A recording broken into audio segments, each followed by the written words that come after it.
Welcome to Mega nine TV.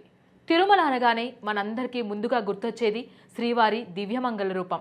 ఆ 7 కొండల మీద ఉండే ప్రశాంతమైన వాతావరణం, ఎన్నో కిలోమీటర్ల దూరం నుంచి ఎన్నో వ్యయ ప్రయాసలు కోర్చుకొని భక్తులు తిరుమలకు వచ్చేదే ఆ దేవుడి సన్నిధిలో కాసింత ప్రశాంతను వెతుక్కోవడానికి.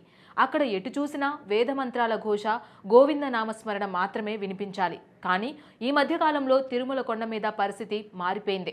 నిత్యం వేలాదిగా వస్తున్న వాహనాలు, ట్రాఫిక్ జామ్లు, వీటికి తోడు డ్రైవర్లు విచక్షణారహితంగా కొడుతున్న భారీ వెహికల్ హారన్ల మోతతో తిరుమల కొండ మారుమోగిపోతోంది. ఈ శబ్ద కాలుష్యం వల్ల భక్తుల ఆధ్యాత్మిక భావనకు, ధ్యానానికి తీవ్ర ఆటంకం కలుగుతుంది.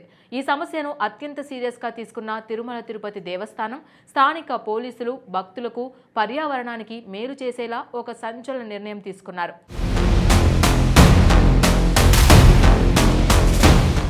అదే సైలెంట్ తిరుమల ప్రాజెక్ట్. దీని ప్రకారం తిరుమల కొండ మొత్తాన్ని నో హారన్ జోన్గా ప్రకటించారు. అసలు ఈ రూల్ ఏంటి? ఎవరైనా దీన్ని ఉల్లంఘిస్తే ఎలాంటి చర్యలు తీసుకుంటారు? ఇప్పుడు తెలుసుకుందాం. తిరుమల పవిత్రతను కాపాడే క్రమంలో టీటీడీ అనేక కఠిన నిబంధనలను అమలు చేస్తూ వస్తోంది. ఇప్పటికే కొండపై ప్లాస్టిక్ నిషేధం పగడ్బందీగా అమలవుతోంది.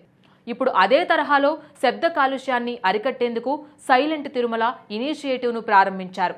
దీని ప్రకారం అలిపిరి చెక్పోస్ట్ దాటిన తర్వాత నుంచి ఘాట్ రోడ్లు, తిరుమల మాడ వీధులు, కాటేజీలు, పార్కింగ్ ఏరియాలు, ఇలా తిరుమల ప్రాంతం అంతటా కూడా వాహనదారులు ఎట్టి పరిస్థితిలోనూ హారన్ కొట్టకూడదు.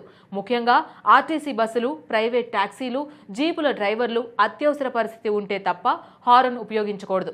దీనికోసం అలిపిరి వద్దే ప్రతి వాహనదారుడికి అధికారులు అవగాహన కల్పిస్తున్నారు. ఎవరైనా రూల్స్ బ్రేక్ చేసి అనవసరంగా కర్ణకఠోరంగా హారన్లు మోగిస్తే వారిపై ట్రాఫిక్ నిబంధనల ప్రకారం జరిమానాలు విధించడానికి పోలీసులు సిద్ధమవుతున్నారు. పదే పదే ఈ తప్పు చేస్తే కొండపైకి ఆ వాహనం ఎంట్రీని బ్లాక్ చేసే ఆలోచన కూడా చేస్తున్నారు.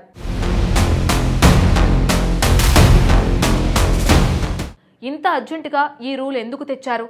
దీని వెనుక కేవలం భక్తుల ప్రశాంతత మాత్రమే కాదు, ఒక అతిపెద్ద పర్యావరణ కారణం కూడా దాగి ఉంది. తిరుమల 7 కొండలు శేషాచలం ఫారెస్ట్ రిజర్వ్లో అంతర్భాగం. ఈ దట్టమైన అడవుల్లో అనేక అరుదైన వన్యప్రాణులు, పక్షులు నివసిస్తున్నాయి. కానీ ఘాట్ రోడ్లలో వెళ్లే వాహనాలు ఉపయోగించే ఎయిర్ హారన్లు, ప్రెజర్ హారన్లు దెబ్బకు అడవిలోని జంతువులు తీవ్ర భయాందోళనకు గురవుతున్నట్లు అటవీశాఖ అధికారుల అధ్యయనంలో తేలింది. భారీ శబ్దాలకు వన్యప్రాణుల బ్రీడింగ్ సైకిల్ దెబ్బతినడమే కాకుండా భయంతో అవి రోడ్ల మీదకు వచ్చే ప్రమాదం ఉంది. అందుకే జంతువుల సహజ జీవనానికి ఎలాంటి ఆటంకం కలగకూడదనే ఉద్దేశంతో పర్యావరణవేత్తల సూచనల మేరకు టీటీడీ ఈ గొప్ప నిర్ణయం తీసుకుంది. తిరుమలను ఒక పుణ్యక్షేత్రంగా మాత్రమే కాదు, ఒక అద్భుతమైన పర్యావరణ కేంద్రంగా కాపాడుకోవాల్సిన బాధ్యత కేవలం టీటీడీ అధికారులది మాత్రమే కాదు, అక్కడికి వెళ్లే ప్రతి ఒక్క భక్తుడిది కూడా. మనం మన సొంత కార్లలో వెళ్ళినా లేదా క్యాబ్ బుక్ చేసుకుని వెళ్ళినా డ్రైవర్లకు ముందే ఈ నో హారన్ రూల్ గురించి చెప్పాలి. ఘాట్ రోడ్లలో డ్రైవింగ్ చేసేటప్పుడు ఓపిక చాలా ముఖ్యం. ముందు వెళ్లే వాహనాన్ని ఓవర్టేక్ చేయడానికి పదే పదే హారన్ కొట్టడం మానేసి సరైన ఇండికేటర్లు వాడాలి. మనం పాటించే ఈ చిన్న రూల్ పక్కన నడిచే వెళ్లే భక్తుడికి గోవిందనామాన్ని ప్రశాంతంగా వినే అవకాశాన్ని ఇస్తుంది.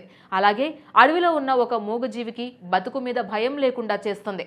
అందుకే ఆధ్యాత్మికతకు, పర్యావరణానికి మధ్య ఉన్న బంధాన్ని కాపాడడానికి టీటీడీ తీసుకున్న సైలెంట్ తిరుమల నిర్ణయం నిజంగా అభినందనీయం. ఈ రూల్ ఖచ్చితంగా అమలు జరిగితే కొండపై కాలుష్యం తగ్గి మనకు నిజమైన వైకుంఠంలో ఉన్న ఫీలింగ్ కలగడం ఖాయం.